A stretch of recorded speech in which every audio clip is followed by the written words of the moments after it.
All right, what's up, fellas? Time for Wake Up Mintzy. Nice rainy morning here in Chicago. Kind of miserable outside, but it's always nice and dry. Well, not always nice and dry in the Barstool office, but glad to be here. Drinking some Stella Blue coffee, waking up, getting our mind right, face another day.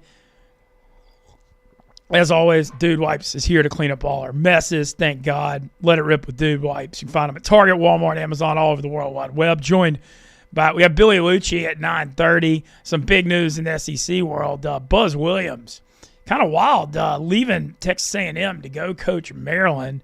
The college basketball, the coaching dominoes have been kind of going full speed the last couple of weeks, but it was a little bit of an odd situation because Buzz had success at A&M, but it kind of maybe ran its course there after a few years after he'd been there.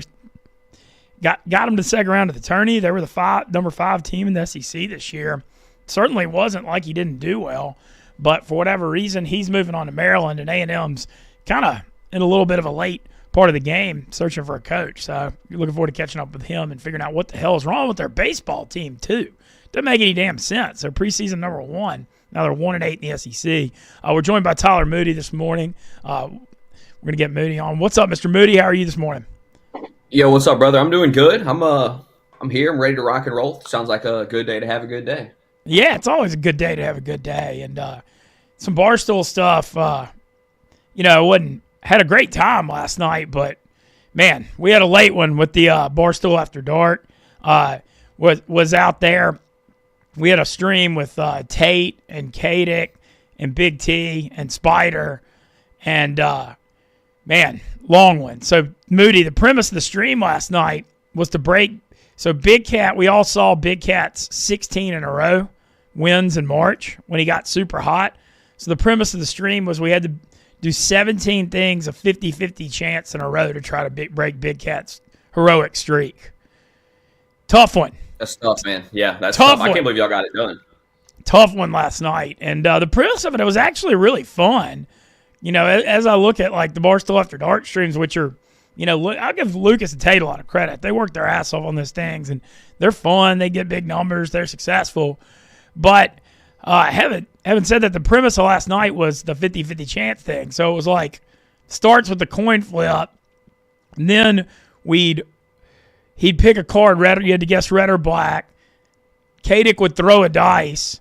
Then we had to pick whether it was going to be a male or female celebrity. So those were the first 4. And then after that, Tate had to play like rock, paper, scissors against the chat. And then it was 6th, I believe, was like, we have like a horse racing game. Have you seen the horse racing game before, Moody? We have like a horse racing game where you have to pick which horse is going to win. That was the 6th. And then it kind of went on and on. You had to guess. Like we were allowed 16 guesses of NFL teams of the 32, but we had to guess the one the chat picked.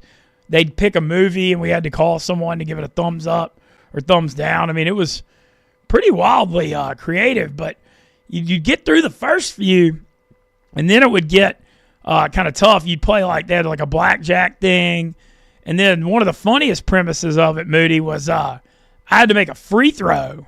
Was the 11th one, and I said I was about a 50% free throw shooter. I actually did okay on the foul shooting last night. I let us down maybe twice, but I had to hit free throws. And then after that, they had like a game that was like you had to guess if it was Ghost or Ginger Ale, because Ghost Energy is our sponsor of it. And then it got pretty funny, though, Moody, because after you got through 12, you had to call, one of them was call a random store or like hotel or something, and you had to guess whether it was going to be a male or female that would pick up. So we got to that a few times and then guessed wrong on the male or female thing. And so we made a rule where we just started calling tow truck companies because we thought they'd be males. Yeah, there's a much higher likelihood. Yeah, because we were like calling 7-Elevens in Miami and hotels. And one time Tate guessed, we called a strip club before it closed. He was guessing if the strip club, he guessed a male was going to pick it up at a strip club. Come on now, Tate. You got to be better than that. Come on, man. So that made us start over. And then the ones at the end were really funny. It was like you had to look at a gender reveal picture and guess if it was going to be a boy or girl. And That's pretty good. So that was one. Then you went to the golf simulator, and Kadick would hit a ball, and you had to guess if it would land on odd or even yardage. And then I believe that was the second to last one. And then the last one would all come down to Big Cat, and Big Cat did a video saying whether he took heads or tails, and they'd flip the coin at the end, and it was whatever Big Cat wanted for it to end. So over the course of it, we kind of struggled most of the time, and then we finally, at like 3:20 in the morning, we get down to Big Cat, and you were allowed like one or two mulligans in it. We get to Big Cat, and we have one mulligan. So all we needed to do was go 1 out of 2 to end it. And Big Cat said you always have to guess tails for us, no matter what. And the coin went heads back to back, dude. Oh, that's brutal, dude! It was brutal. I mean, dude, somebody threw their cards everywhere. Dude, Big T was disgusted, dude. He was not. I mean, he was not handling it well. And then like after that, we got back to like all the way to the gender reveal at like 3:50 or 4 a.m. Lose there. Felt like it was going to be.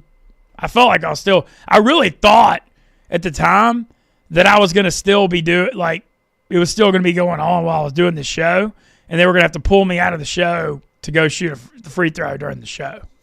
Is the way I thought it was trending. I really did. Surprised that y'all got it finished. I really am. But no, it kind of just happened all of a sudden. And the time we finished it was 4:38 in the morning, and we started at 8. But yeah, we just ran it right through. And Big Cat, it hit tails at the end, and we didn't have to really use a mulligan. And yeah, but it was fun. I got to say, like I've done a few of those Still After Darks now, and I preferred this one to the eating 37 chicken wings and the IKEA furniture ones. I mean, it was funny. What percentage did you shoot yesterday? I got through four of the 6. There was a mulligan on my free throw thing, so I believe it was either once or twice I had to use a second one to get through. But it was better than expected, for sure. Hell yeah. And the last time I was like asleep on the couch and kind of like had to hop off the couch, and I made it. So, I don't want to say I'm a hero for the stream, but I don't want to say I'm not either. But it was really fun, man. Thanks to everybody that tuned in to Still After Dark. Loved it. It was really a good time, and man, it was a late one, but man, that's like I said, it's fun though, man. Still After Dark does really well, and I mean, I get they Lucas put a lot of energy into it. They puts energy into their stuff, and it makes a difference for sure. Yeah, Luke, and yeah, for sure. And so Lucas, he's got kind of a devious mind, and yeah, so it was fun. We're here. Some Barstool stuff. Are you following the Rico Bosco bus journey? No, I haven't. Okay, dude, Rico. Okay, so we had a huge bet at Barstool before the tourney. This was from like Pick'em a couple months ago. And it was if Alabama makes the Final Four, Rico got to fly first class, stay in a suite, and Dave and Big Cat had to go to this big pumps party with them on Thursday night with like all the coaches that Rico knows. But then if they lost, Rico had to bus to San Antonio from New York. And they don't do any of that stuff, and he didn't get to suite the first class. So he embarked on a journey yesterday from New York. Moody, it's a 47-hour bus ride, and he has to change.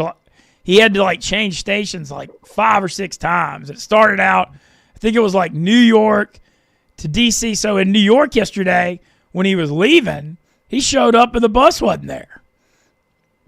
That was a tough start, and he's been clipping it the whole way. It's been a lot of fun, but it was like New York to D.C.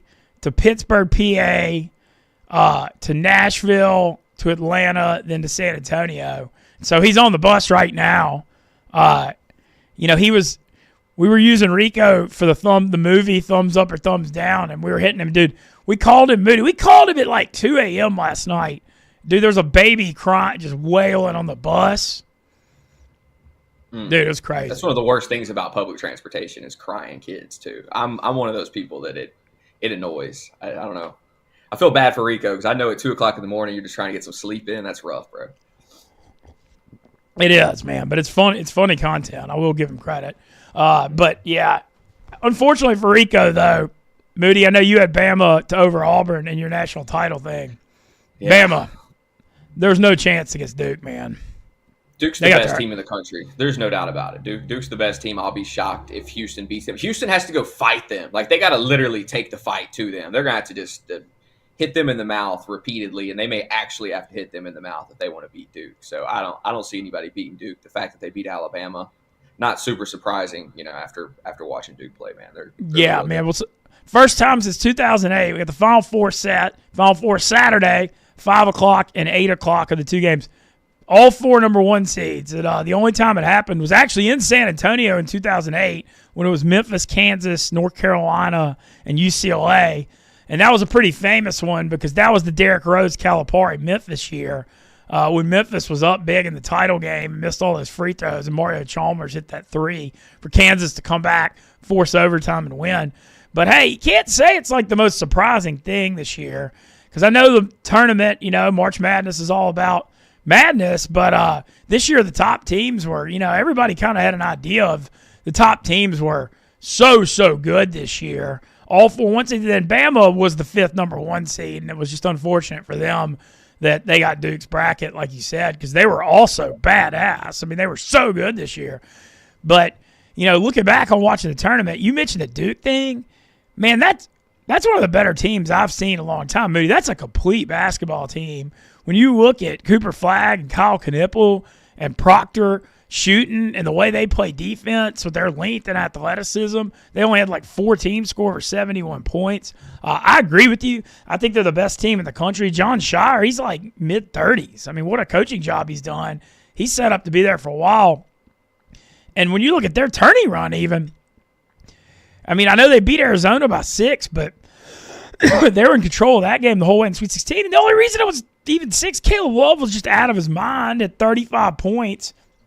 Still never had a chance, but they destroyed Bama. Duke's the favorite. I looked on DraftKings. Our partners, current odds to win it. Duke's like right at even money, plus 105. Florida plus 250. Houston 4-1. Auburn plus 475 is the current odds going into it. But what I will say on the tournament, maybe not as much drama as you'd hope for. If Texas Tech hadn't played basketball last weekend, I mean, there really wouldn't have been any. Both those games, the Arkansas game was nuts, that comeback. And then I don't know if you saw that game and be like, boy, they just choked on Saturday, man. I mean, that's going to hurt them for a long time. They were up 9 with 3 or 4 minutes left, missed 2 front ends of 1-on-1s, and the Walter Clayton.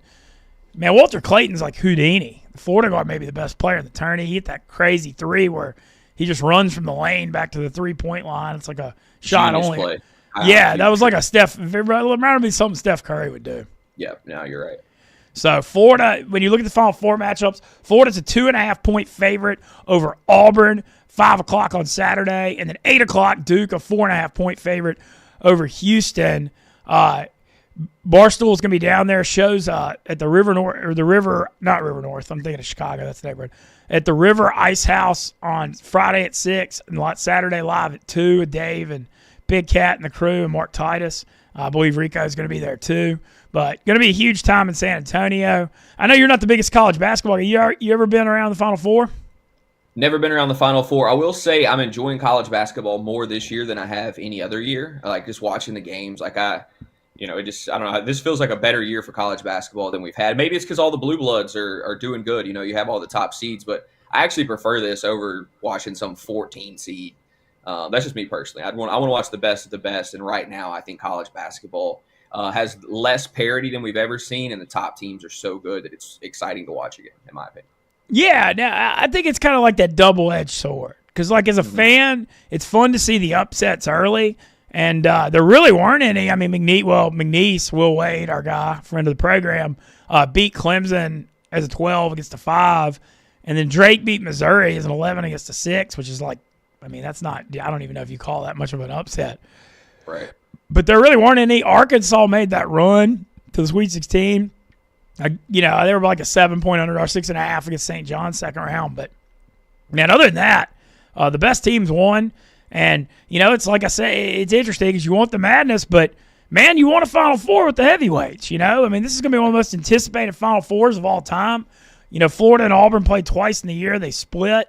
Florida's a 2.5-point favorite. I think you can make an argument for either team in that game. And then the Duke-Houston matchup is one of the most fascinating Final Four matchups I've ever seen.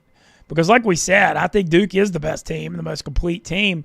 But they hadn't played a team stylistically like Houston. That's like, Moody, it's like they play basketball like it's a street fight. It's crazy how physical and tough they are on D, and they got guards that can make shots. And so I kind of, my personal opinion is Houston's the only team that can beat Duke. And I'm not even sure they can. I just think the style they play could cause, I don't know how Duke's going to react to it. They might come out and beat them by 20, but Houston might play defense, get physical, and, they're older. And as good as Flagg and Knipple are, and they're unreal, but they're also like 18, 19, So, but can't wait. I'm going to come out and beat the shit out of Cooper Flagg if I'm Houston. I'm fouling him every time he goes to the rim. I'm going to make him feel me the entire game. I think that's the one way we haven't seen him played yet in this tournament is people trying to really take it to him. He has answered every single question about him so far in the tournament. He looks like the real deal. He looks like he deserves to be the number one pick in the draft. Like, I'm highly impressed with Cooper Flagg. But if I'm Houston, you got to go out and just take the fight to him. Make him earn it. If he beats you that way, he beats you. But I'm not going out without letting Cooper Flagg know that I mean business. And if that means hard fouls, that means hard fouls. Yeah, no, I think that's the only way you got to play it if you're Houston. But I can't wait for Saturday, man. It's going to be, we're going to be doing streams here for it, and Saturday and Monday. And, I think it's almost like interesting to say, but like this whole month, like, you talk about college basketball, how it really just grabs you in March. But, man, the whole month kind of feels like a holiday a little bit. From that conference tournament weekend to the first weekend of the tourney, which is always crazy and madness. But even Sweet 16, Elite 8, Final Four, it's like, I don't know. There's like a different vibe when the NCAA tournament's going on. And, it's timeless. I think the NCAA tournament's my favorite sporting event, in America. I really do. It's, just something about the 40-minute games and it being all on the line on each game. Because, even you look at NBA playoffs, you're playing 4 out of 7, But that NCAA tournament, man, I don't know. Something about it. But super excited for what should be a great Final Four. Moody, been following the baseball. And if you haven't been following the Moody Mac TV baseball on Twitter, missing out. Looks like you're getting hot again. I struggled out of the gate. Horrible first, 2 or 3 days. And you had that really one bad Saturday. I had one bad day. Yeah, Saturday I got shit on. I've never had a day like that. That was probably the worst betting day of my life. But quickly turned it around. We've erased everything that went wrong the first few days. Was so damn close to like 3 or 4 home run parlays last night. I paired the wrong guys up. So what happened? I hit 4 home runs. Out of like the 9 that I threw up there or whatever, just didn't pair them up correctly and ultimately, just came out with a small win, but also had a plus 480 3-leg parlay that hit as well. So, definitely a solid night, and we're starting to catch fire here early on. Yeah, I saw you had a 3-man parlay that was 222-1 that you hit 2 legs pretty early. Yeah, and then Michael Bush. And the worst part is I almost put Kyle Tucker in over Michael Bush, but I already had Kyle Tucker in one of my other parlays. So I didn't want to, double down on it. Shout out to DraftKings. I've almost forgot about the no sweat bet last night. Threw in the no sweat bet kind of late and then had to sweat it out until the very end of the night because I had Michael Bush to try and finish off the 220-1 parlay. Did not come to fruition. Solid day, but damn, it was very close to a monster for sure. Yeah, man. I saw it was close. You've been riding the Kyle Tucker home run thing. He's homer in 4 straight games? Yeah, 4 or 5 or 4 straight. You may be right on 4 straight. I think it's 4 straight. He's killing it. He got that home run off a catcher 2 nights ago, but he's killing it. He's done a great job. The one thing I worry about is how will he fare whenever they go back to Wrigley Field, because Wrigley Field the last 2 years has absolutely killed left-handers. It's played differently than it has in the past and has not been a good place for left-handed hitting. So we'll see if that slows Kyle Tucker down at all. But right now he looks good. Granted, they're playing the Athletics but the Cubs are taking care of business. Yeah. With by the way, the A's, so they're playing in Sacramento this year. Yeah, I AAA saw it. ballpark. Yeah, AAA ballpark. I saw it's like their media is like out in a shed. Like I saw a thing about what they're doing, like their press conferences. It's like, I don't know. I don't know. That's what people were dreaming of when they thought they were getting called up to the show. No, but ironically, so that stadium only holds like 14,000 people. I think they have more more people at their games than they've had the last 3 years. I mean, really and truly, they're actually selling out these games because people in Sacramento haven't had live baseball and everything. So they're showing up and selling out these games, and the A's are actually getting more fans in this AAA ballpark than they were back at the Coliseum. So it's interesting to see. It shows that people out there on the West Coast do love the A's. They were just really pissed off at what was happening to them as far as the fan base in Oakland's concerned. Yeah, I don't know. Where do you think they end up? You think they end up in Vegas? Yeah, I think they have to end up in Vegas. I think there's this move to Vegas for all these teams. I think it happens. Can you explain to me one thing I was thinking about pro baseball yesterday? How is there not a team in Nashville yet? It's the craziest thing. Is Nashville really that? See, and when I think of Nashville, I don't think of a great sports town. But maybe I'm wrong on that. Maybe I'm wrong. I mean, they got the Titans, but the Preds are huge. The Preds, but I just don't think of Nashville and think baseball. It's never come to me. I think Portland before I think of Nashville. I know Portland was making a really big push for a baseball team. I could see that. I could see Austin before Nashville. I don't know. But maybe one day they will. There's been some talk about Nashville trying to get a baseball team, so maybe one day it will come to fruition. Yeah, I just feel like the economy there, it's grown so much and everything's doing so well. And then when you look at the South in baseball, the Braves are really the only team in the Southeast. And I think there's a market for somebody else. Like if I was the Tampa owner, I mean, I was like, man, you could move to Nashville and just own it. But that's kind of my current thoughts on it. But I know you're loving it. Baseball on every day. Got to be in pretty good spirits. Firing up. Oh yeah, for sure. We got a couple questions here. Cody says, any home run prop bet for today? I will tell you my favorite one that I have found so far. I haven't scanned every game, but my favorite one this morning, Bobby Witt Jr. He hasn't homered yet this year. Hit a ball 107 or 109 off the bat yesterday. He's facing Freddie Peralta. Those 40% fastballs, gave up 17 home runs off the fastball last year. Bobby Witt hit 330 against right-handers throwing fastballs. Love Bobby Witt today. I think he hits his first home run of the season. I think he got him at plus 330 on DraftKings. Bobby Witt Jr., my number one player to hit a home run today. I'm 2 for 2 the last 2 days on my top guy. Let's see if we can go 3 for 3. Okay, who were your top guys the last 2 days? I handed out Kyle Schwarber. Shout out to my boy Zach. He's been shooting me messages every day asking who my top guy of the day is.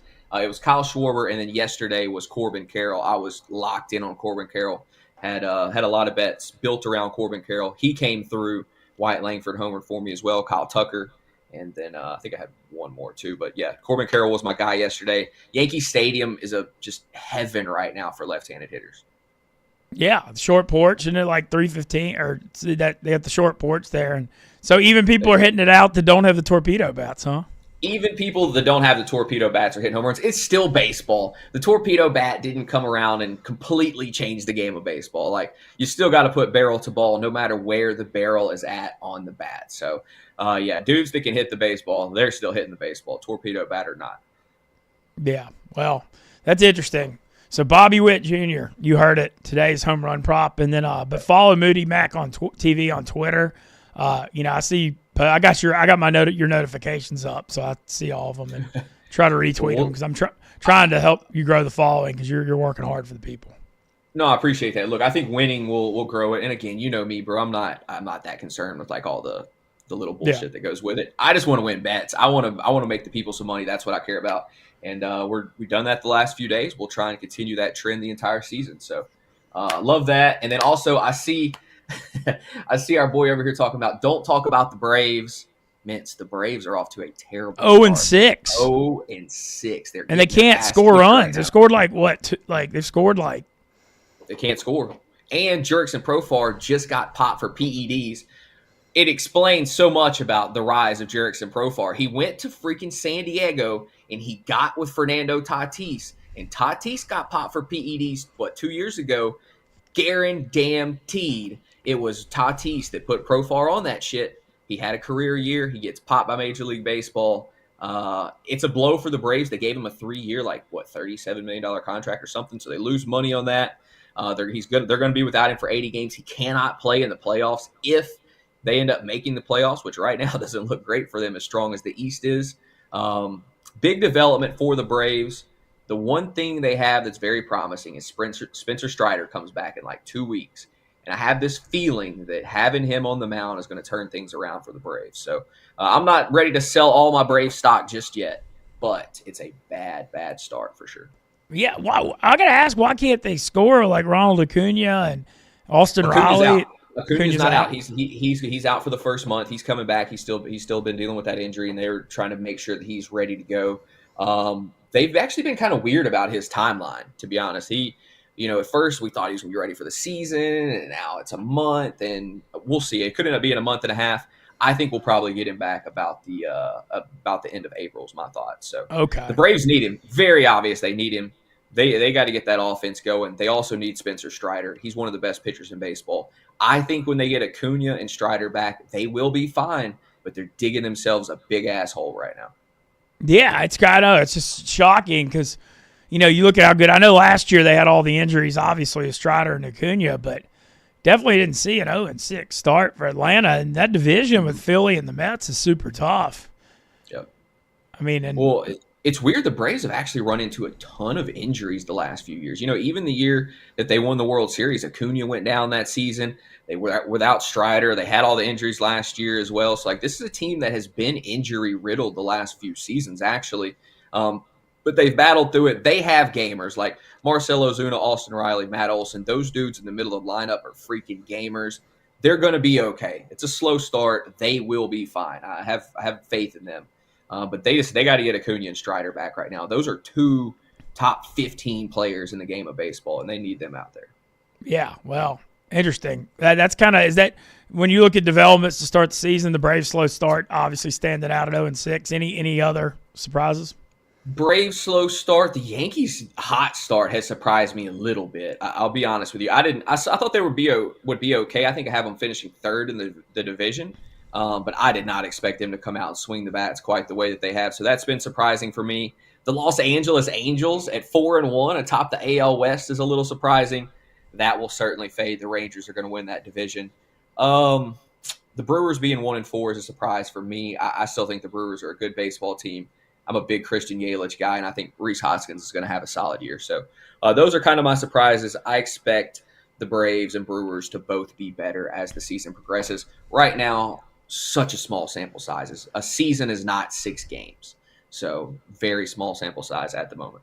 Yeah, and the Braves also, the schedule, not doing them favors having to go out to L.A. because I feel like the Dodgers are just going to beat up on everybody. They swept the Tigers opening weekend too. The Dodgers are as good, if not better, than advertised. I mean, what about Mookie Betts? Has to miss the Tokyo series, loses 23 pounds, comes back and has hit clutch home run after clutch home run in this early season winning streak. I mean, he's one of the greatest players to have ever touched a baseball, one of the greatest athletes to have ever walked the planet. Dude that can bowl 300 and hit clutch home runs, and he's a scratch golfer. Mookie Betts, most underrated athlete in any sport on the planet right now, in my personal opinion. I feel like he's always been underrated. I mean, he was such a hero in Boston, but I feel like since Ohtani's, and he doesn't get the shine since Ohtani's been there, but he's always been a 5-tool playoff hero. I mean, he can do everything, and yeah, this Dodgers bunch, not surprised to hear you say that. Just dominant. They're the real deal. But yeah, check out Moody's plays, and yeah, man, it always kind of pumps me up because just being around you day to day gets me in the spirit of firing some Major League Baseball, and I fire your home run stuff. I love it. You got to. I appreciate it. And don't forget DraftKings with the no sweat bet every single day. It doesn't get much better than that. It's a $10 max. So put you a couple the most efficient way to do it is to bet on one guy with your no sweat bet. It's the most efficient way. I like to throw that together on my parlay because I'm getting it back, and I can get 2 shots at a 3-leg parlay for the price of one. I'm the kind of person that's going to take that shot. So I like to throw my no sweat bet on my a 2 or 3 leg parlay, and that's how I've been rolling it out. And we're going to hit one very soon for sure. We've already hit one 2-legger. You've already hit the 2-leggers. 3-leggers coming. 3-leggers are tough, but those are. I mean, don't you? I mean, the one yesterday was what, 220 to 1. Yeah, 220 to 1. I mean, and I missed. Look, I was also had the Seager, Kyle Tucker, Corbin Carroll 3-legger when I hit 2 or 3 on those as well. So I'm there. I'm very close, and I don't think there's going to be as many home runs today as we saw yesterday. I will say that early on. Just kind of scanning through, we've got lower homers per 9, lower home runs per fly ball rate on some of these guys. Some of the better pitchers, aces, are going today, so we won't have as many home runs today. So I'll be a little bit more, conservative in what I fired today versus yesterday. I felt like yesterday was a good, juicy day, and indeed it was. Yeah, I'm curious.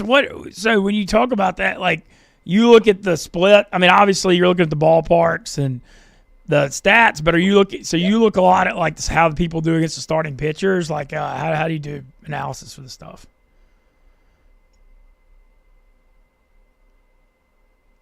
Yeah, well, check out Moody's plays though. Dude crushes the baseball. I mean, I think his unbelievable baseball mind.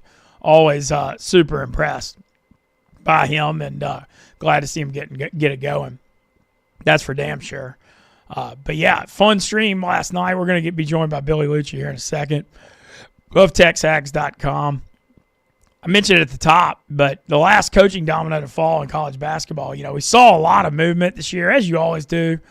Kevin Willard, not shockingly, kind of burned it down at Maryland on the way out to go to Villanova, and, was kind of complaining about some money and a bunch of stuff.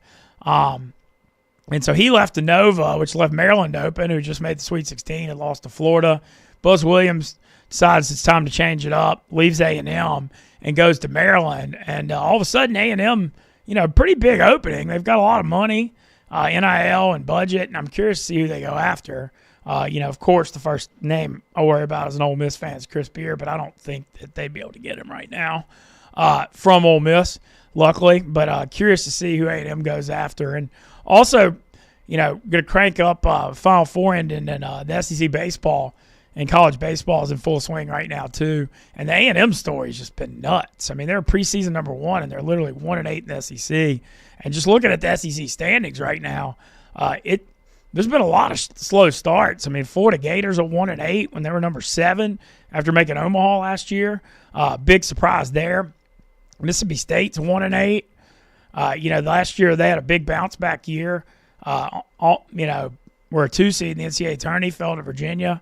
I didn't know that they'd be great this year, but I didn't think it would be this bad of a start. So you kind of got some wild standings in the SEC right now. So I'm kind of curious to see what ends up happening there. Ole Miss back in the top 10. Big bounce back year after 2 bad years after the national championship. Super excited to see them at number 9 after they won 2 out of 3 against Florida over the weekend. But yeah, it's the college baseball thing. Such a great sport, most underrated sport. I say it all the time. But like during March Madness, man, it just gets swallowed whole because everybody's watching the NCAA tournament. But then it always picks up real big after that. But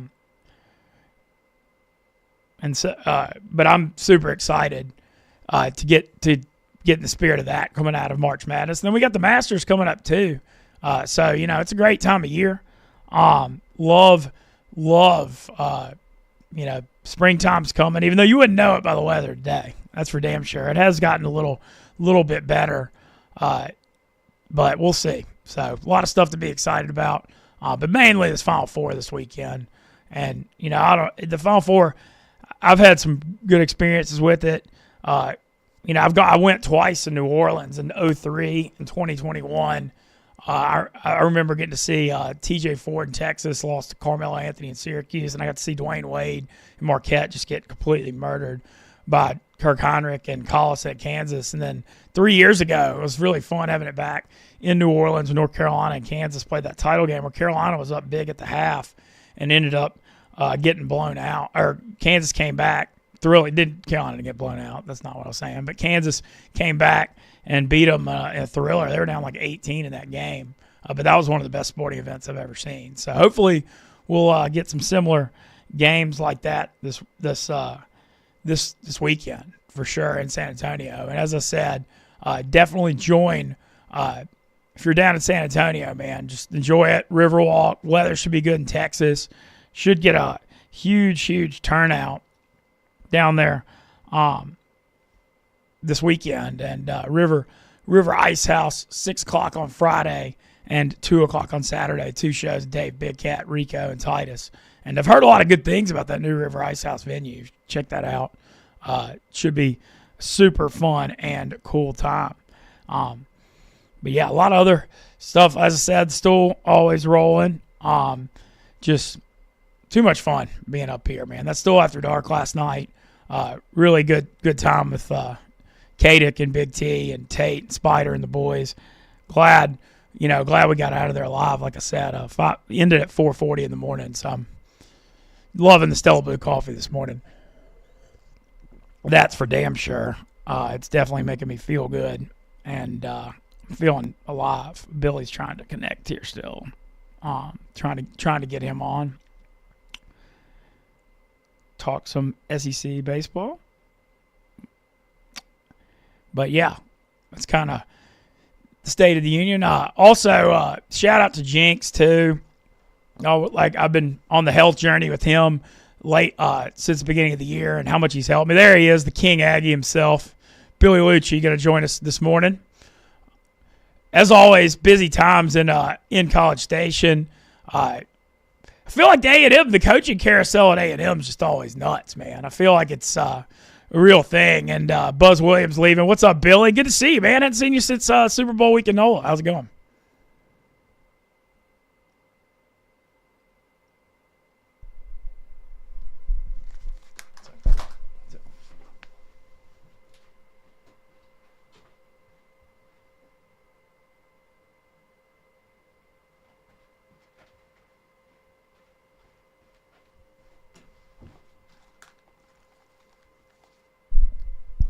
All right, Billy, we got you. Can't hear him. I'm not sure why. Nope. Okay, can't hear him. All right, we're back. The audio's not working coming from Billy. Damn. All right, we're going to. Damn. Okay, well, I don't know why the audio wasn't coming through from Billy Lucci, but we're anyway going to go face the day here. It's going to be a great one. Follow Moody on Twitter for some more home run picks. I don't know why I couldn't get Billy through on the audio, but we will get him back on the rain check here soon. Let's have a day, boys. Rico, good luck on the bus ride. Much love, much respect to you. Hopefully no more crying babies are ruining your days. Y'all take it easy.